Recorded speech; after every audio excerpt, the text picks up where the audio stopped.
In the last video, we learned how to create a database, delete a database, and create a table using the create table SQL command.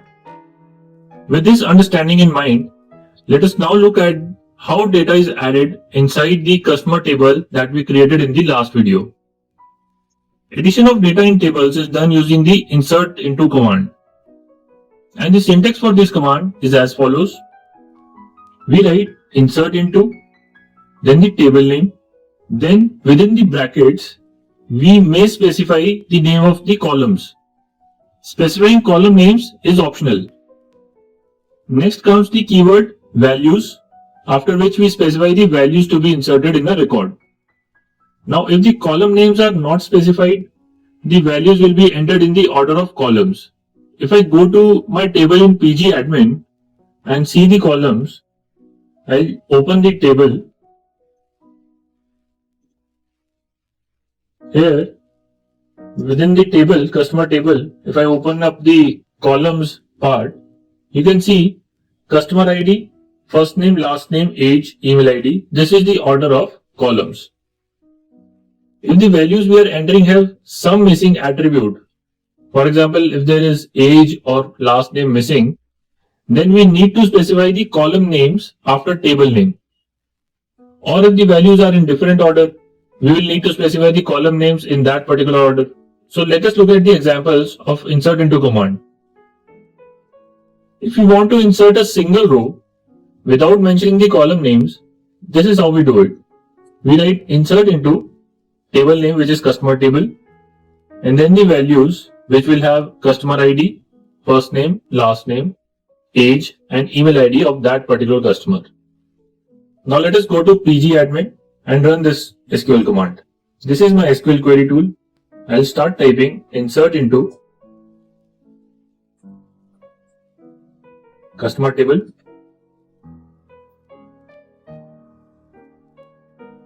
then values,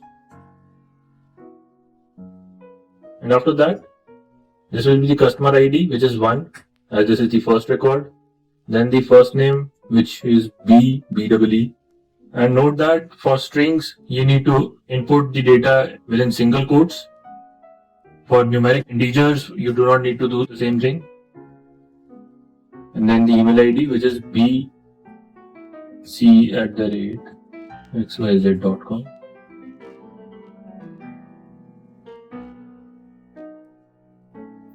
Now select this query and run it. You can either press F5 or this run query button.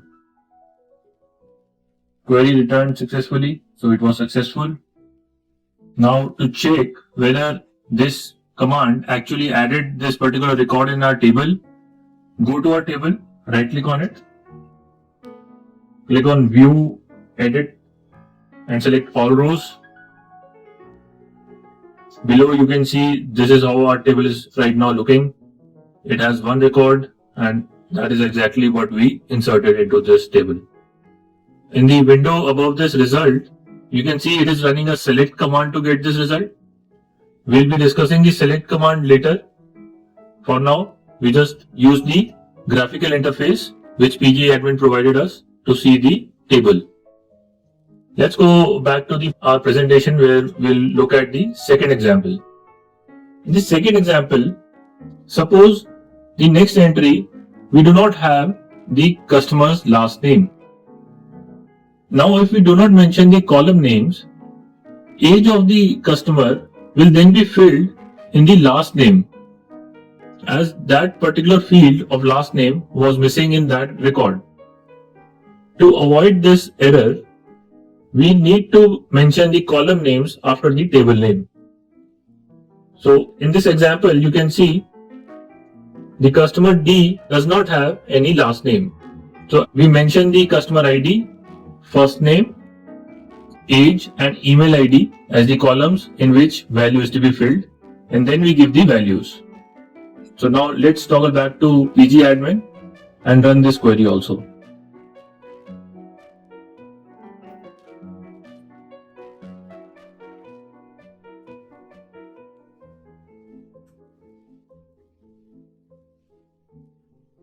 Insert into customer table, space remember to put brackets here and write the column names. Cust ID, first name, then age, and then email.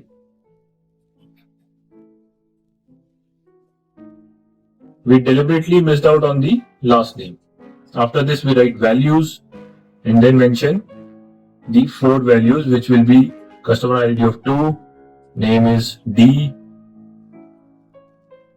age is 23, and email ID is d@xyz.com.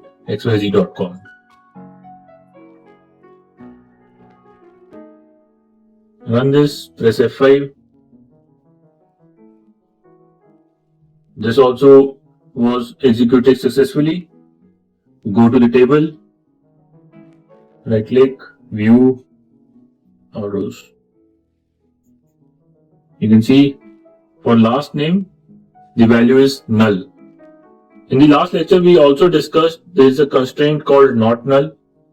Had there been a constraint on last name of it being not null, then this particular query would have given us an error.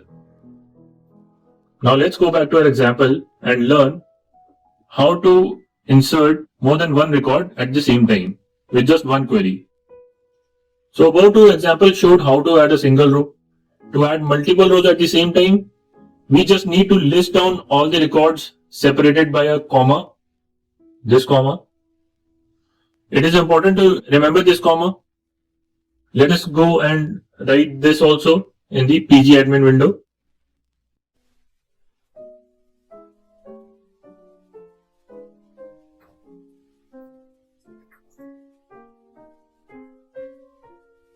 You know the syntax. Try to beat me in typing this query. Insert into customer table, values. So this is the first record with ID 3, name E, surname F, age 27, email ID ef@xyz.com.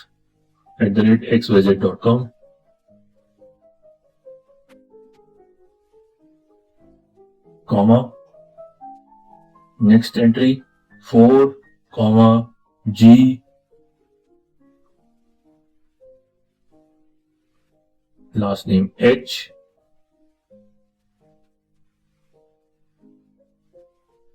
age 35, gh@xyz.com, and with a semicolon, select this query and run it.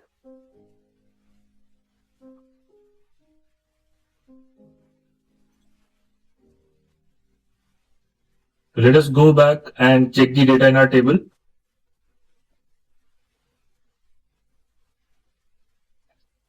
It seems correct, exactly as we expected.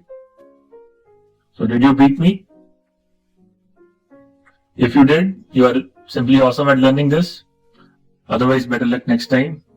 Hold on, there is another way to add data to tables. Sometimes the data we want to have in the table is to be imported from a text file or a CSV file. You may encounter this situation less number of times, but nevertheless it is important to know. So we'll be learning how to copy a data from a file into a table using the copy command. Let us now learn how to import data from a file into a table. This can be done using the copy command. The copy command looks like this. The syntax of copy command is copy, then the table name, and then you mention the columns in which the data is to be imported. Then you give the location of the file, specify the delimiter. The delimiter is the symbol which is segregating different columns of your data. Then comes the type of file. If it is CSV, we'll write CSV. Then if the data is headers, we'll write header. The header keyword works only if it is a CSV file. So if it is a text file, the header keyword will not work. You will have to remove the header from the text file and then import the data. So to practice this command, we will be importing data from a CSV file and a text file.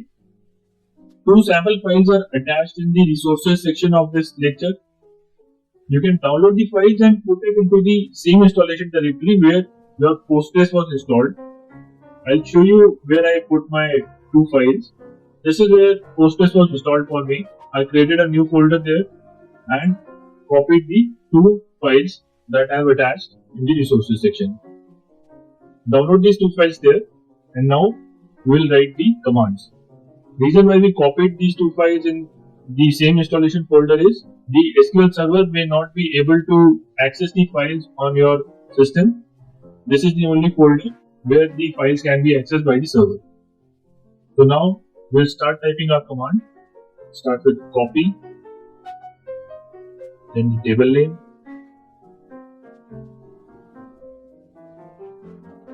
then column names if data has different columns. We need not mention the column names. Then from the location of file. To get the address, you go to the location and check the address bar. Copy the address from there, please. Within single quotes, paste this address. You will need to mention the file name also here. You just copy .csv. After this, you'll mention the delimiter, which is comma, and CSV is the format, and my data is headers.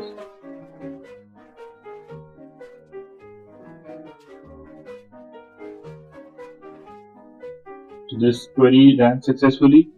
Let us go and check our table.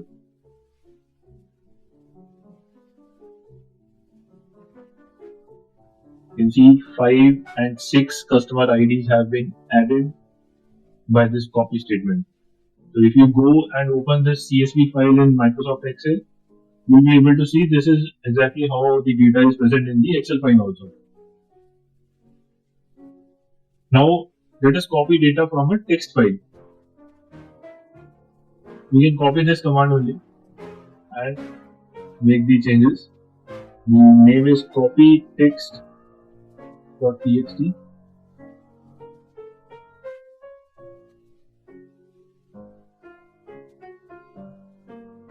Delimiter is comma. It is not a CSV file and it cannot identify header column.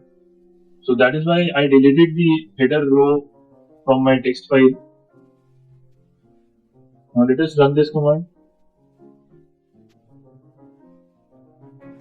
Ran successfully. Let us see.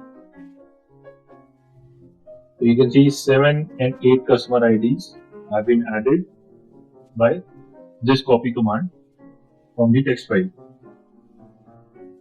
You can open the text file also to check that the data was separated by a comma.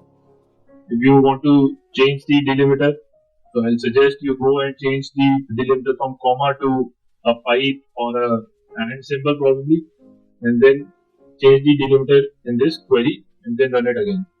These are the two ways to insert data into a table. One is to use the insert into command, and the other one is to use the copy command, from where you can copy data from a file to a particular table. In the next lecture, we will learn how to retrieve the data that we have added to our table.